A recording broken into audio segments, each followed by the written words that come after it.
Hello दोस्तों, जय हिंद दोस्तों। मैं क्षितिज यादव, आप देख रहे हैं मेरे यूट्यूब चैनल सक्सेस में पर। दोस्तों मैं आपको बता दूं, जो आर.ओ. बिहार टीचर भर्ती उत्तर प्रदेश पुलिस का जो क्रम मैं लेके चल रहा हूं, उसमें आपको मैं पॉलिटी पढ़ा रहा हूं। पॉलिटी में आपको मैं अभी हाल ही में मैं आपको सर्वोच्च न्यायालय उच्च न्यायालय पढ़ा के अभी जस्ट ही कल परसों वीडियो में सर्वोच्च न्यायालय उच्च न्यायालय हो गया था। इसके पहले मैं आपको राष्ट्रपति पढ़ाया था, तो हम संसद पढ़े थे। तो आज मैं आपको लोकसभा पढ़ाऊंगा। राष्ट्रपति पढ़ चुके हैं, लोकसभा पढ़ना है, राज्यसभा पढ़ना है। जो पेपर में बहुत ही आता है दोस्तों, लोकसभा क्या है, इसका कार्यकाल क्या है, लोकसभा के सदस्य कौन कौन होते हैं, इसमें क्या योग्यता होती है, कौन से अनुच्छेद में लोकसभा आते हैं, इनकी कितनी संख्या है। ठीक, आज यह सब कुछ जानेंगे दोस्तों। तो चलिए आज देखते हैं पॉलिटी में हम लोकसभा की बात की जाए दोस्तों, तो लोकसभा को हम हाउस ऑफ द पीपल भी कहते हैं, हाउस ऑफ पीपल भी कहते हैं। बात की जाए लोकसभा में दोस्तों, तो हम संसद पढ़े थे, संसद में मंत्री परिषद पढ़ चुके थे। ठीक, तो उसमें संसद में आपको बता दूं, संसद अनुच्छेद 79 में बताया गया है। और संसद में आपको बताया था, संसद में आपको राष्ट्रपति, लोकसभा, राज्यसभा ये तीनों मिलते हैं, जिसमें आपको मैं राष्ट्रपति पढ़ा चुका था दोस्तों।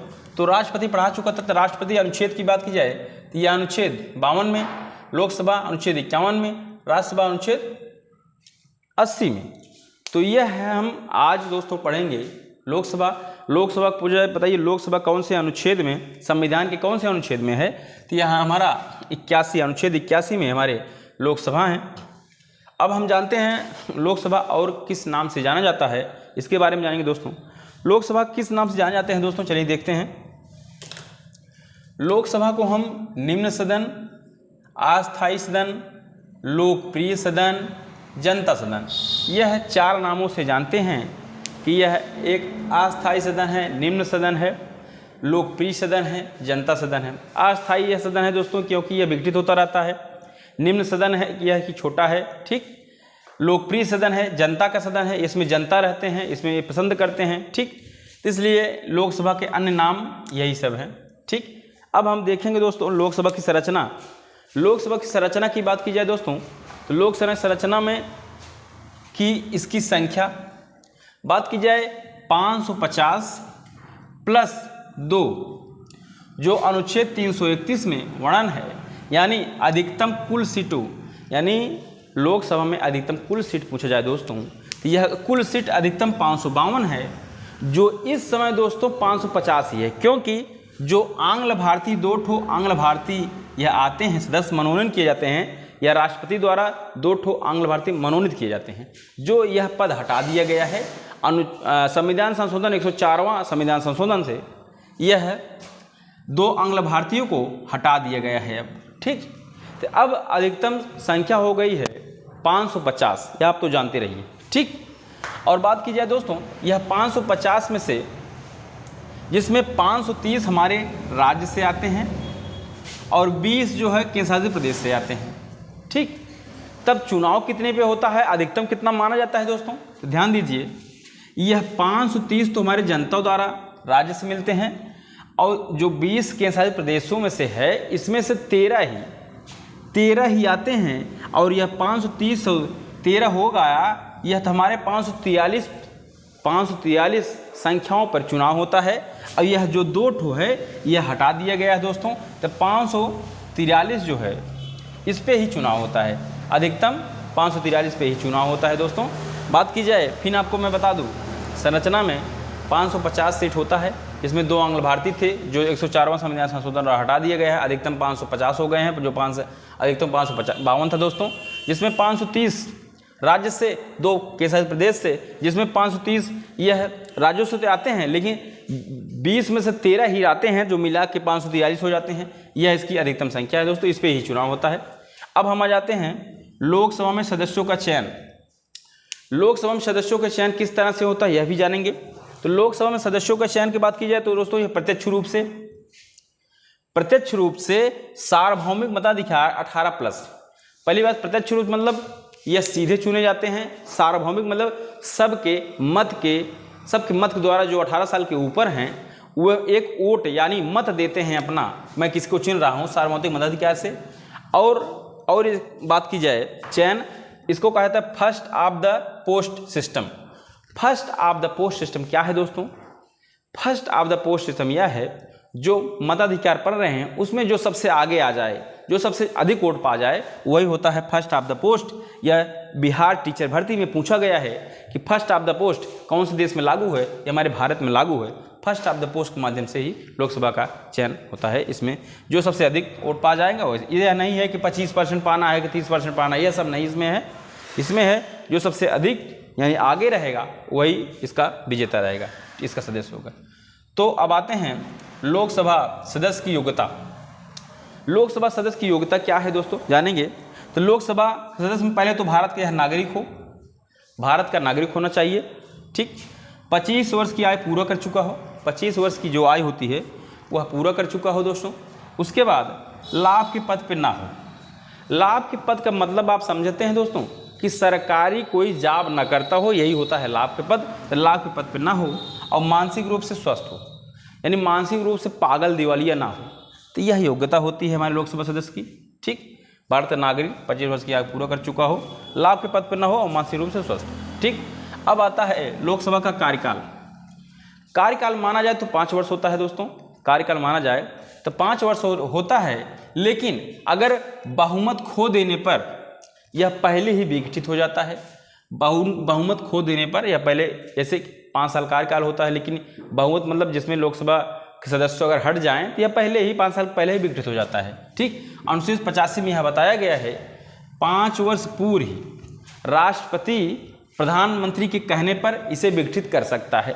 अनुच्छेद 85 में यही बताया गया है 5 वर्ष पूर्व राष्ट्रपति विघटित करता है किसके कहने पर दोस्तों? प्रधानमंत्री के, जब बहुमत ना हो, ठीक। अब आता है आपातकाल, कि आपातकाल जब लगता है 352, अनुच्छेद 352 में आपातकाल है दोस्तों।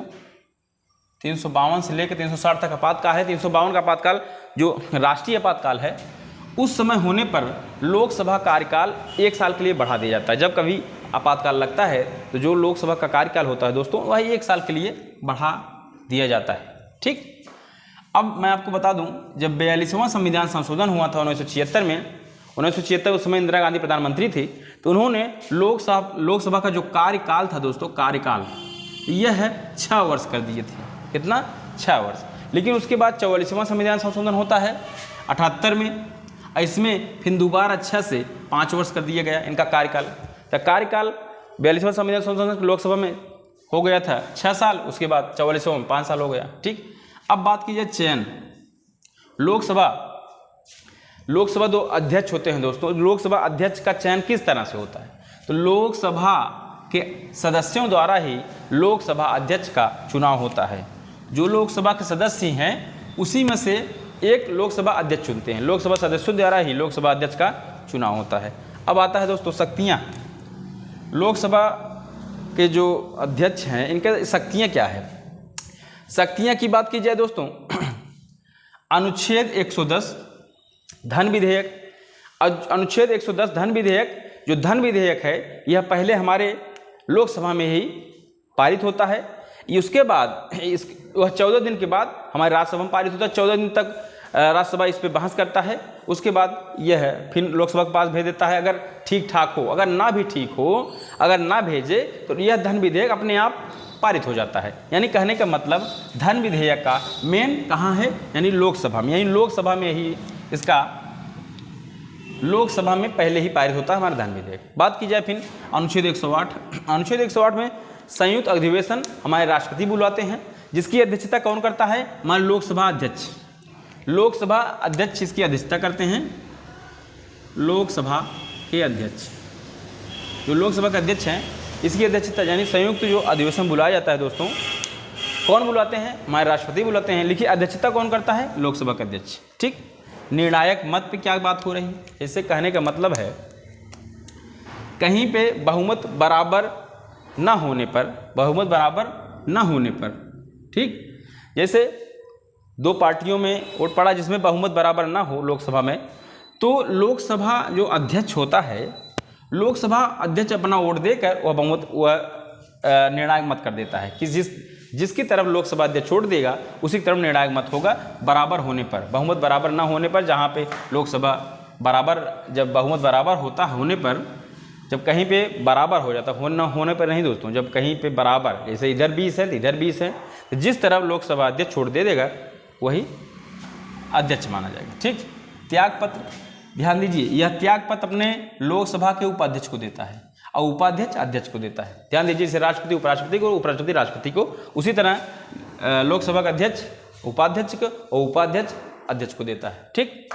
आरक्षण, आरक्षण की बात की जाए दोस्तों तो अनुच्छेद 330 में यह बताया गया है कि एससी और एसटी यानी अनुसूचित जाति और अनुसूचित जनजाति के लिए लोकसभा सीट 84 सीट एससी अनुसूचित जाति के लिए रिजर्व है और एसटी 47 सीट हमारे एसटी के लिए रिजर्व है लोकसभा सीट में। लोकसभा जो सीट 550 अधिकतम है दोस्तों, उसमें से 84 सीट हमारे लोकसभा अनुसूचित जाति के लिए है और एसटी के लिए 47 सीट है। यह अनुच्छेद 330 में बताया गया है। फिर अनुच्छेद 331 जो मैं आपको बताया था, 2 आंग्ल भारतीय, यह रद्द कर दिया गया है दोस्तों। अनुच्छेद 131 जो पहले भाई बताया था, यह रद्द कर दिया गया है। अब देखते हैं लोकसभा की विशेषताएं। विशेषता क्या है इसकी लोकसभा की विशेष? पहली बात, जो मंत्रिपरिषद होते हैं दोस्तों, मंत्रिपरिषद यह लोकसभा के प्रति उत्तरदायी होते हैं, लोकसभा के प्रति उत्तरदायी होते हैं। सरकार बनाने के लिए, दूसरा पॉइंट, सरकार बनाने के लिए लोकसभा का बहुमत प्राप्त होना जरूरी है। अगर सरकार आप बनाना चाहते हैं तो लोकसभा का जिसका बहुमत होगा वही सरकार बना पाएगा। ठीक। अविश्वास प्रस्ताव हर समय लोकसभा में ही पेश किया जाता है, यह राज्यसभा में नहीं जाता है। अविश्वास प्रस्ताव लोकसभा में ही आता है। ठीक। और जो लोकसभा सदस्य हैं वह अपने जो खड़े होते हैं सदस्य, 1/6 मत प्राप्त न करने पर उनकी जमानत राशि जब्त हो जाती है। कहने का मतलब यह है, कोई भी लोकसभा सदस्य चुनाव लड़ रहे हैं, अगर वह 1/6 मत यानी वोट नहीं पाए हैं, जितना वोट पड़ी है उसका 1/6 हिस्सा अगर नहीं पाए हैं तो उनकी जमानत, जो एक जमानत राशि लड़ने से पहले पैसा दिया जाता है, वह जब्त हो जाती है, मिलती नहीं। ठीक। और गणपूर्ति की बात की जाए, जिसमें दोस्तों 1/10 की बात होती है। गणपूर्ति की बात यह की जाती है, जो जैसे 550 सीट है उसमें से 1/10वां हिस्सा जो भी पार्टी पाएगा वह जो सरकार रहेगा उसका विपक्ष नेता माना जाएगा। यानी 1/10 हिस्सा से अधिक जो भी वोट पाएगा, जो सरकार बनाएगा, जो सरकार बनाती है उसके विपक्ष में जितनी सीट है, जितनी भी, जैसे 550 सीट है, 1/10वां हिस्सा पाया है विपक्ष वाला, तो वह विपक्ष नेता कहलाएगा। ठीक। तो यह था हमारे लोकसभा संबंधित कुछ बातें जो पेपर के लिए हमारे बहुत ही इंपॉर्टेंट है दोस्तों।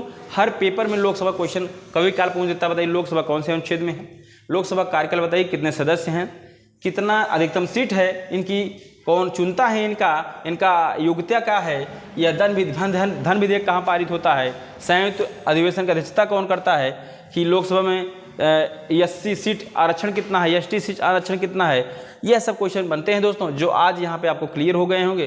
कौन से संविधान 6 वर्ष था, 5 वर्ष हुआ, सब मैं आपको बताया हूँ। अगर आपको अच्छा लगा हो तो लाइक से सब्सक्राइब और कमेंट जरूर करिए कि आपको कैसा लगा। ठीक है दोस्तों, धन्यवाद।